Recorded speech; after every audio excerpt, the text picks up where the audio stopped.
Welcome back to our show where we dive into fascinating topics related to science and technology. Today, we're discussing the global positioning system, specifically the difference between triangulation and trilateration. That's right, folks. Many people think they know what GPS does, but there's often confusion around these two terms. So, let's get started. Our host, Dr. Sam Shamsi here, is going to guide us through this topic. Thanks, Nora. As I was saying, the Global Positioning System, or GPS, is a network of satellites orbiting the Earth that provide location information to devices on the ground. But before we dive deeper, let's define these two terms. Triangulation is a method used in conventional surveying where you measure angles from known points to determine a location. Think of it like using a theodolite to measure angles between landmarks to figure out where you are. On the other hand, trilateration is a technique used in GPS, where you calculate your position based on distances from multiple satellites. It's like having multiple reference points, each providing a distance measurement, and then combining those measurements to pinpoint your exact location. Now, many people assume that GPS uses triangulation because it seems intuitive, measuring angles and distances to figure out where you are.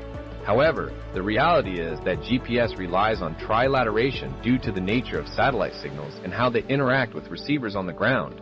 To illustrate this point, imagine you're standing in a field with several tall poles, each representing a GPS satellite.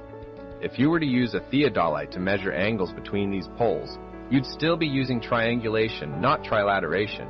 But if you were to use a GPS receiver, it would calculate your position based on the distances from each pole, which is trilateration. The key takeaway here is that while triangulation might seem more straightforward, trilateration is the actual method used in GPS. And this distinction is crucial when understanding the principles behind GPS technology. In fact, the recent launch of the GPS-3 satellite, as mentioned in the presentation, marks a significant improvement in global positioning technology. With enhanced accuracy, security, and resistance to jamming, this new generation of satellites represents a major leap forward in navigation and timing.